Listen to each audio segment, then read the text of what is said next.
여러분 반갑습니다. 요한복음 말씀 묵상 시간입니다. 우리가 날마다 말씀이신 예수님과 함께 동행하며 살아갈 수 있기를 간절히 소망합니다. 말씀으로 우리의 믿음이 더 깊어지길 바라고 또 성숙해질 수 있기를 간절히 소망합니다. 함부로 우리 주관적 체험이나 신비체험 또는 이적과 기사 이런 것 때문에 정작 말씀이신 예수님을 멀리하며 이 말씀 보는 것을 소홀히 하는 그런 우를 범하지 않기를 간절히 소망합니다. 우리는 오병이의 기적을 지금 묵상하고 있습니다. 이 오병이의 기적 기사를 통해서 예수님께서 주시고자 하는 메시지는 한결같습니다. 그것은 너희들이 이 땅에 먹는 떡에 주목하지 말고 그 떡을 주신 예수님께 주목하라 하는 것입니다. 광야 이스라엘 백성이 하늘로부터 내려온 만나를 먹지 않았습니까? 그렇듯이 예수님께서 새 출애굽, 이 말씀의 주, 또 구원의 주로 이 땅에 오셔서 예수 그리스도의 말씀을 통해 이 세상 사람들이 이제 구원에 이를 수 있고 하늘 백성이 될 수 있다는 것을 예수님께서 가르쳐 주고 있습니다. 그러므로 우리는 이 표적들을 볼 때마다 정말 주목해야 할 것은 이적 자체가 아니라 예수님이 누구인가? 그리고 그 예수님이 나와 무슨 관계가 있는가? 그것을 묵상하는 것입니다. 여러분, 예수님께서 이제 내가 하늘로부터 내려온 생명의 떡이다 라고 이야기를 하자 가버나움 회당에 모여있는 이 유대인들이 문제 제기를 합니다. 저는 오늘 이틀째 본문을 살펴보겠습니다. 요한복음 6장 41절에서 71절까지 이 오병이의 기적 전체를 한번 마무리해 보겠습니다. 자, 41절 42절입니다. 자기가 하늘에서 내려온 떡이라 하심으로 유대인들이 예수에 대하여 수군거려 이르되 이는 요셉의 아들 예수가 아니냐? 그 부모를 우리가 아는데 자기가 어찌하여 하늘에서 내려왔다 하느냐? 이 유대인들이 한 가지 문제가 생겼습니다. 그것은 예수님을 자신들이 너무 잘 안다는 것입니다. 여러분, 때로는 내가 예수를 잘 안다는 것, 이것이 예수를 믿지 못하는 이유가 됩니다. 근데 이것이 얼마나 역설입니까? 이 사람들은 지금 예수님과 같은 고향, 동양 사람이라고 해도 과언이 아닙니다. 왜냐하면 이 가버나움과 나사렛은 거의 붙어 있습니다. 그래서 가깝게 서로 지내고 있고, 그리고 이 집안에 누구 아들이고 또 무슨 일을 하고 몇 살이고 다 알고 있습니다. 근데 이들이 한 가지 놓치고 있는 것이 있습니다. 여러분, 예수님의 이 33년 생애 중에 마지막 3년을 공생애라고 합니다. 그렇게 이게 성경에서 이야기하는 이유는 무엇이냐면 30년간의 기록이 거의 없습니다.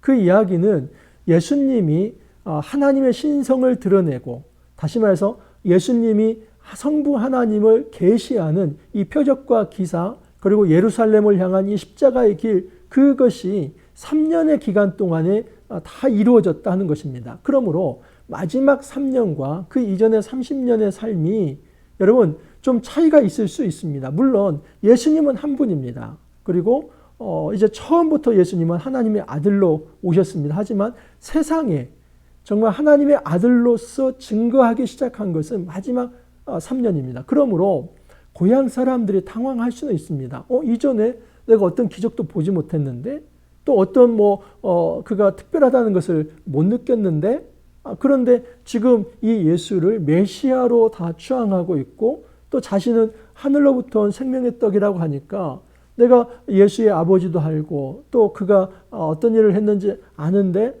이거 받아들일 수 없다, 이렇게 된 것입니다. 이 어줍잖게 좀 가지고 있는 지식이 결국 그들의 믿음을 방해하고 있는 걸림돌이 되고 있다 하는 사실입니다.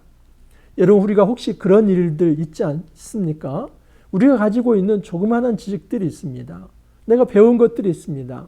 내가 이전에 배워서 아는데, 내가 다 알고 있는데 하면서 정작 더 깊은 말씀의 연구로는 나아가지 않습니다.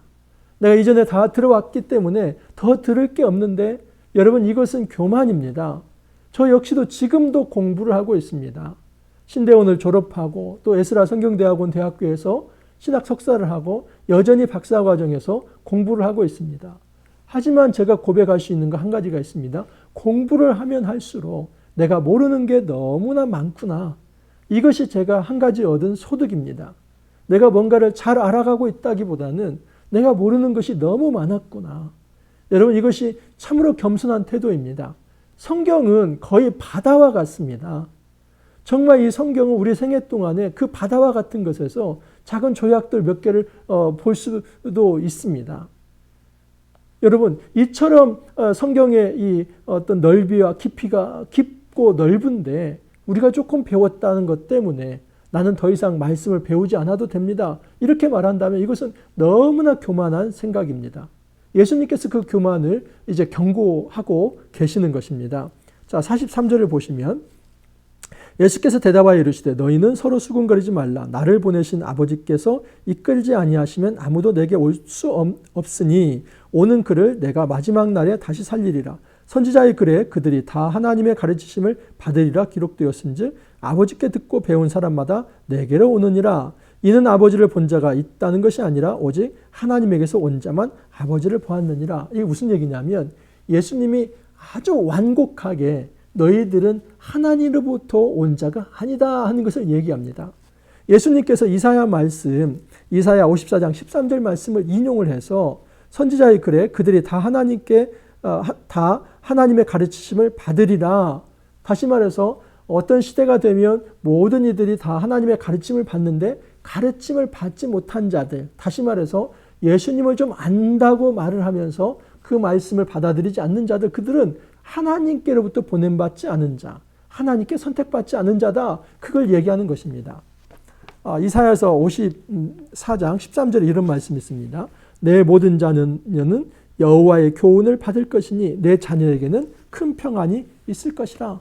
여러분, 이 말씀의 근거에서 예수님은 지금 가버나움 회당에 모여있는 그들을 질타하고 계신 겁니다. 굉장히 완곡 어법을 가지고 질타하신 것입니다.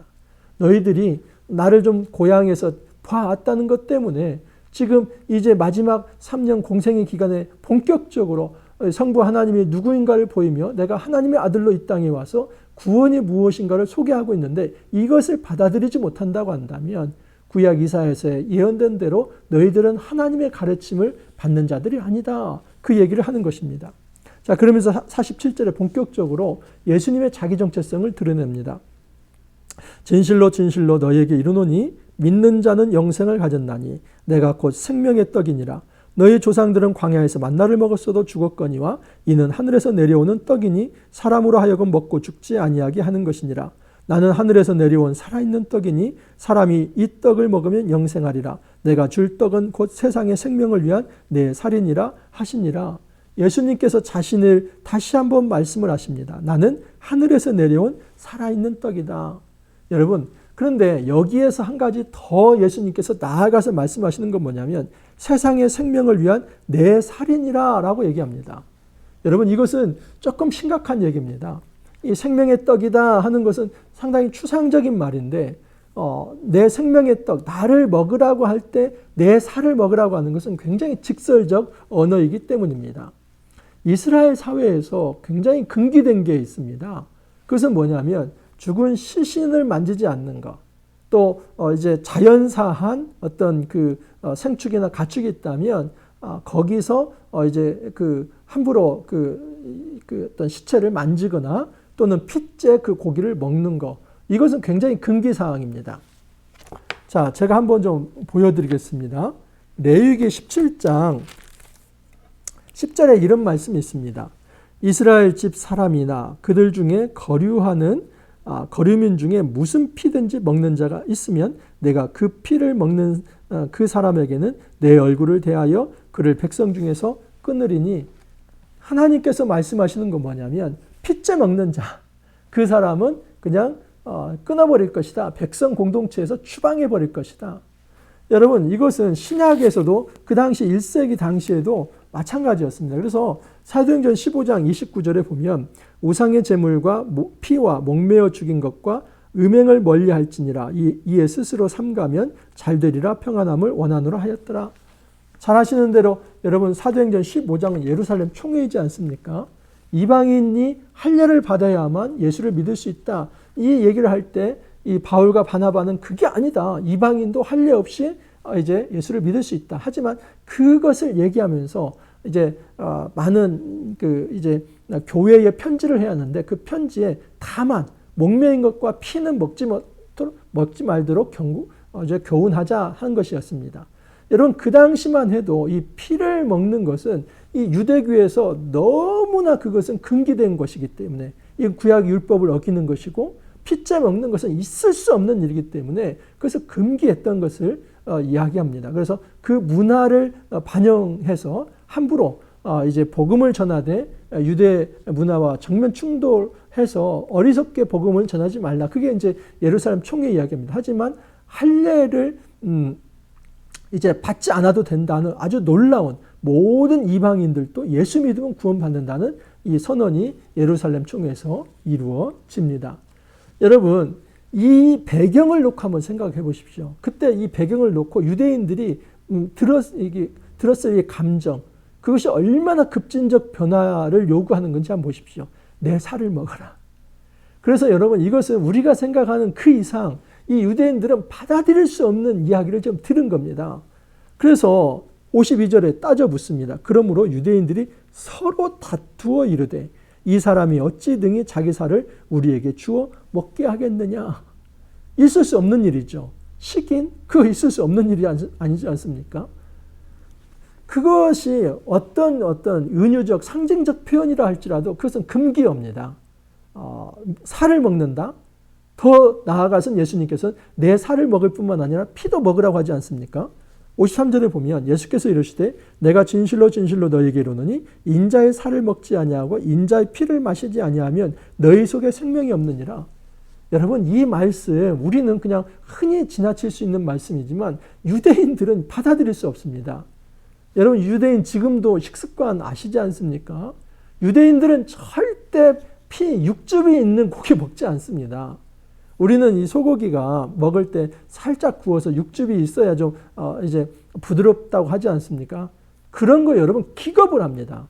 유대인들이 먹는 소고기가 따로 있습니다. 그래서 피를 완전히 뺀 그래서 매우 딱딱하고 질긴 고기를 그들은 먹습니다. 절대 피째 먹지 않습니다. 근데 예수님께서 내 살을 먹어라, 내 피를 마시라. 이것은 그들의 사고를 혁명적으로 지금 예수님께서 개조하고 도전을 하고 있는 것입니다. 여러분, 예수님께서 지금 말씀하시는 건 뭐냐면 너희들이 가지고 있는 율법과 그 율법적 틀 안에서 구원을 받는 게 아니라 이제는 나 예수 안에서 나와야만 그들이 구원을 받을 수 있다는 겁니다. 자, 예수님께서 말씀하시는 진짜 영적인 의미가 여기에 있죠. 56절 이하를 보면 내 살을 먹고 내 피를 마시는 자는 내 안에 거하고 나도 그의 안에 거하나니 살아계신 아버지께서 나를 보내심에 내가 아버지로 말미암아 사는 것 같이 나를 먹는 그 사람도 나로 말미암아 살리라. 여러분, 이 나의 살을 먹고 나의 피를 먹어야 산다 하는 이 이야기는 아버지가 내 안에 있는 것 같이 내가 너에게 영생을 주는 것이다. 다시 말해서 이것은 연합에 대한 상징이라는 겁니다. 이것은 직접 예수님을 잡아먹으라 이게 아니라 나중에 예수님의 십자가를 치실 텐데 그때 살이 찢기고 피가 흘리지 않습니까? 그것을 믿는 것이 바로 예수님을 먹는 거다. 그렇게 은유적으로 표현을 한 겁니다. 그리고 그 십자가 사건을 받아들이는 것은 예수님과 온전히 연합하는 것. 예수님의 피와 살을 먹는다는 것은 그게 내 살과 피가 된다는 것은 예수님과 온전한 혼연일체 하나의 연합이 된다는 겁니다. 그래서 믿음이라고 하는 것은 연합사상입니다.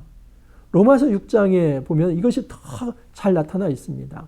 이 세례라고 하는 것이 예수님과 함께 연합해서 죽고 예수님과 연합해서 다시 사는 것, 이게 세례이지 않습니까? 이게 바로 믿음입니다. 그래서 예수님께서 말씀하시는 믿음 요구는 무엇이냐면 단지 현상학적인 또는 단지 현학적인 그런 어떤 말씀을 이해하는 수준에서 그 교리적 신앙 고백이 아니라 그 살아계신 예수님과 함께 온전히 연합되는 것, 그 말씀이신 예수 그리스도가 성령으로 내 안에서 살아 숨쉬는 것, 그것이 바로 믿음이다라고 이야기를 하는 겁니다. 자, 이제 이쯤 되니까 누가 이제 또 난리가 났냐면 제자들입니다. 자, 이제 그림이 어떻게 되냐면 디베리아에서 5,000명, 남자만 5,000명 그 개수되었기 때문에 여인 아이까지 포함해 10,000명 됩니다. 근데 그들 대다수 떠났습니다. 근데 그 일부가 디베리아에서 가버나움으로 와서 쫓아와서 예수님과 논쟁했습니다. 근데 그들도 다 떠났고 그 일부가 가버나움 회당에서 예수님과 붙었습니다. 근데 그들도 이제 떠나게 됩니다. 그리고 남아있는 자들이 이제 제자인 겁니다. 그래서 지금 이 마지막 60절에서 71절에서는 예수님께서 이 한마디 하려는 겁니다. 너희도 가려느냐. 이 12제자에게 하는 얘기입니다. 자, 그 말씀의 배경 중에서 하시는 말씀입니다. 그래서 이 제자들이 굉장히 제자들도 당황해 합니다. 60절에 보면 제자 중 여럿이 듣고 말하되 이 말씀은 어렵도다. 누가 들을 수 있느냐? 여러분 제자들도 유대인 아닙니까? 유대인이라고 한다면 누구나 들을 수 없는 말입니다. 살을 먹는다? 아니 그 어떻게 시신을 만질 수 있나? 뭐 사람을 고기를 어떻게 먹어? 또는 이 피를 마셔라. 이건 듣기만 해도 금기사항입니다. 오늘날 우리 한국 문화는 뭐 선짓국도 먹고 그러니까 이게 피를 마신다. 이게 별 이렇게 감각 없이 들릴 수 있는데 이스라엘 사회에서 피를 마신다. 이것은 그냥 들으려고 할 때 귀를 씻어내고 싶은 이 금기어이고 부정 타는 이야기입니다. 그래서 제자들도 주님, 선생님, 우리 제자들인데 우리도 이 말씀이 너무 어렵습니다. 이거 뭔 얘기입니까? 그때 예수님이 이렇게 말합니다. 61절에 예수께서 스스로 제자들이 이 말씀에 대하여 수군거리는 줄 아시고 이르시되 이 말이 너희에게 걸림이 되느냐? 이 걸림이 된다는 말이 스칸달리죠. 그럽니다. 넘어지게 한다 하는 말입니다. 자, 그러면 너희는 인자가 이전에 있던 곳으로 올라가는 것을 본다면 어떻게 하겠느냐? 예수님께서 지금 말씀하시는 건 뭐냐면 너희들이 힘들어하는 거 알고 있다. 하지만 인자가 이전에 있던 곳, 이전에 있던 곳이라고 하는 것은 예수님의 선제 사상이죠. 예수님이 어디에서 기원했는가? 하늘로부터 기원했습니다. 근데 그 하늘로부터 왔기 때문에 다시 하늘로부터 올라가는 것을 보면 어떻게 되겠는가? 다시 말해서 지금은 이해가 되지 않지만 내가 바로 십자가를 지고 부활할 터인데 그때가 되면 다 이해할 것이다. 예수님께서 그것을 은유적으로 또 완곡하게 표현을 한 것입니다. 자, 그러면서 63절에 보면 살리는 것은 영이니 육은 무익하니라. 내가 너희에게 이른 말은 영이요 생명이라. 여러분 핵심은 이겁니다. 여러분 그냥 머릿속에 거의 외워두십시오. 내가 너희에게 이른 말입니다. 말. 내가 너희에게 이른 말. 그 말씀은 영이요 생명이다. 그러니까 예수님께서 지금 이 오병이의 기적을 통해서 계속 강조한 게 뭡니까? 떡이 아니라 말씀이라는 겁니다. 그 떡에 주목할 게 아니라 내가 이른 말, 내가 지금 말하고 있는 그 말씀이 영이고 그 말씀이 생명이다. 너희들이 썩어질 양식을 위해서 구하지 말고 영생하도록 있는 그 양식을 위해서 구하라. 그것이 하나님의 일이다. 그러면서 예수를 믿는 것이 하나님의 일이다. 그것이 하나님의 뜻이다. 반복해서 얘기하지 않습니까? 그게 바로 말씀이신 예수님을 붙들라는 겁니다. 그러므로 우리가 이 땅을 살아가면서도 기억해야 할 것은 이적 신앙이나 어떤 신비적 체험에 빠져들지 말고 성경 66권에 드러난 예수님이 누구인가를 알고 그 예수님을 믿는 것, 이것이 무엇보다 중요한 것입니다. 자, 그러면서 예수님이 이렇게 말씀합니다. 그러나 너희 중에 믿지 아니하는 자들이 있느니라 하시니 이는 예수께서 믿지 아니하는 자들이 누구며 자기를 팔자가 누구인지 처음부터 하심이라. 이 믿지 아니하는 자들 복수죠. 이 뒤에 보면은 그 중에 하나가 71절에 보면 이 말씀은 가룟 시몬의 아들 유다를 가리킴이라. 그러니까 유다 한 사람만을 가리켰다면 믿지 아니하는 자 단수를 썼을 겁니다. 근데 믿지 아니하는 자들이라고 했을 때는 지금 다른 이들도 포함이 되어 있습니다. 자, 그 첫 번째 부류가 누구냐면 66절입니다. 그때부터 그의 제자 중에서 많은 사람이 떠나가고 다시 그와 함께 다니지 아니하더라. 우리는 12제자만 제자라고 생각합니다. 하지만 여러분 12제자 그 외에 예수님을 따르는 사람들을 지금 제자라고 칭했습니다. 근데 그 제자들이 다 떠났다는 겁니다. 그래서 이 예수님의 말씀 앞에서 그 말씀이 부딪힐 때 마치 빛이 들어오면은 그 어두움이 떠나가듯이 그냥 그 빛에 거부하는 사람들, 그 사람들이 다 떠나갔다는 겁니다. 바로 그 무리들의 틈 속에서 떠나가는 존재가 있고, 그리고 이 12제자가 남는데 그 12제자 중에 하나인 가룟 유다도 나중에 떠나갈 사람이라는 겁니다. 자, 그래서 예수님께서 이렇게 말씀합니다. 67절에 예수께서 12제자에게 이르시되 너희도 가려느냐? 여러분 이것이 말씀의 핵심입니다. 너희도 가려느냐? 사실은 이 말씀 하시고 싶어서 여기까지 왔을지 모릅니다. 여러분 5천 명을 먹였을 때 할 때 그 5천 명 어디 갔습니까? 다 떠나갔습니다. 이적 신학 때문에 떠나갔습니다. 가버나움까지 온 사람들, 매우 열정적인 사람들 아닙니까? 그들의 믿음이 없습니까? 다 어디 있습니까? 다 떠났습니다. 또 좀 좁혀져서 이 가버나움 회당에 모여있는 유대인들 예수를 믿지 않았습니다. 그리고 예수의 제자라고 하는 사람들도 다 떠나가고 이제는 12명 남았습니다. 근데 12명 중에 또 한 명 가룟 유다는 또 예수를 떠날 계획입니다. 예수님은 그 속을 또 꿰뚫어 보고 있습니다. 그러면서 예수님이 너희도 가려느냐? 여러분 예수님의 이 마음 우리가 좀 이해할 수 있겠습니까? 예수님은 철저히 어떤 그 무리들의 그 야욕과 그들의 어떤 욕심에 의해서 예수님을 이적의 하나의 어떤 수단으로 하려고 하는 거 이거 거부합니다. 그러면서 오직 예수님이 이 땅에 오신 이유는 생명의 떡으로 너희들에게 드러납니다. 하나님의 아들로서 너희들에게 영생을 주려 합니다. 그것을 받아들이는 자들이 진정한 제자가 되고 그 믿음이 영생에 이르는 믿음이 될 것이다. 그것을 지금 말씀을 하려고 하신 것입니다. 시몬 베드로가 이렇게 대답합니다. 시몬 베드로가 대답하되 주여 영생의 말씀이 주께 있사오니 우리가 누구에게로 가오리까? 우리가 주는 하나님이 거룩하신 자이신 줄 믿고 알았사옵나이다. 이것이 베드로의 위대한 신앙 고백입니다. 영생의 말씀이 주께 있사오니 여러분 베드로의 위대한 점은 이것입니다. 이 12제자를 지금 이 베드로가 대신 대표하고 있습니다.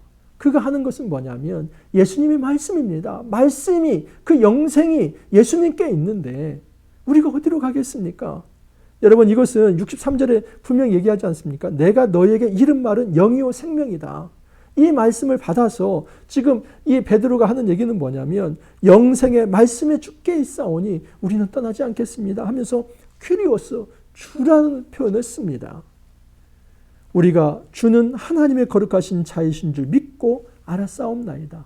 믿음이라고 하는 것은 이제는 살아있는 그 인격이신 예수님이 말씀으로 찾아오실 때에 그 말씀으로 찾아오신 분을 믿고 받아들이는 것, 그리고 그 말씀의 통치를 받고자 하는 삶의 자세, 이것이 바로 믿음이다라고 말할 수 있습니다. 여러분 우리 삶 속에서도 주님께서 우리에게 이제 물어보십니다. 너희도 가려느냐? 뭐라고 대답할까요? 여러분 우리도 정말 우리의 고정관념과 또 우리의 생각과 맞지 않는다고 해서 우리도 예수님을 떠날까요? 마치 그 가버나움 회당에 모여있는 유대인들이 예수님을 잘 안다고 젠체하면서 예수님을 떠나는 정말 그 어리석음을 범하듯이 우리도 그 어리석음의 전철을 밟아야 할까요? 또는 기적신앙과 이적신앙에 빠져서 그 떡만을 바라보다가 또 예수님이 떠나며 그렇게 그 어리석은 길로 가야 할까요? 여러분 12의 제자로 남아있지만 또 한 제자의 정말 숨어있는 그 배신자 가룟 유다처럼 우리가 나중에 또 떠나야 할 사람으로 남아야 할까요? 제 삶에 있어서 한 가지 정말 유일한 소망이 있습니다. 그것은 예수 떠나지 않는 것입니다. 목회를 얼마나 크게 하느냐 작게 하느냐, 제가 뭐 이런 유튜브를 찍으면 얼마나 많은 사람이 보느냐 보지 않느냐, 그거 중요하지 않습니다. 한두 사람이 봐도 좋습니다. 그러나 저는 이 일을 할 것입니다. 의미가 있기 때문에. 많은 수나 어떤 업적이나 그것이 중요한 것이 아니라 끝까지 예수를 떠나지 않는 그 삶을 살아가느냐, 그게 중요하지 않습니까? 우리가 끝까지 이 길 함께 가기를 바랍니다. 예수님과 함께 일평생 동안 동행하면서 그 말씀의 통치를 받기를 바랍니다. 우리 주관적 생각들, 신비 체험들, 여러분 이적신앙, 그것에 우리의 영이 함몰되지 않기를 바랍니다. 오직 말씀이신 예수 그리스도를 이 성경 말씀을 통해서 받아들임으로써 날마다 주님과 인격적인 살아있는 교제를 통해서 성령 충만한 거룩한 삶 살아갈 수 있기를 간절히 소망합니다. 함께 기도합니다. 주님, 한 주간 동안 오병의 기적을 통해서 생명의 떡이신 예수 그리스도를 묵상할 수 있게 해주시니 감사합니다. 우리가 우리 평생에 예수님을 떠나지 않게 하옵소서. 우리의 어줍지 않은 지식을 통해서 내가 예수를 안다고 하며 예수를 떠나는 그 역설적 불신앙에 빠지지 않게 하여 주옵소서. 신비체험이나 단지 이적에 매여서 오히려 그 신비적 체험에 몰두하다가 정작 말씀을 떠나는 일도 없게 하여 주옵소서. 날마다 겸손한 마음으로 말씀을 묵상하며 살아 역사하는 정말 존재하시는 그 예수님을 날마다 동행하며 주님과 교제하며 그렇게 믿음의 삶 살아갈 수 있도록 도와주옵소서. 감사하고 예수님 이름으로 기도하옵나이다. 아멘. 여러분, 한 주가 또 훌쩍 지나갔습니다. 지금 성서윤년 LTC 기간입니다. 오늘 금요일 또 박대영 목사님 주제 강의 또 내일도 이어질 텐데 우리 함께 또 은혜 받을 수 있기를 바랍니다. 주말 잘 보내시고 또 월요일 날 찾아뵙도록 하겠습니다. 감사합니다.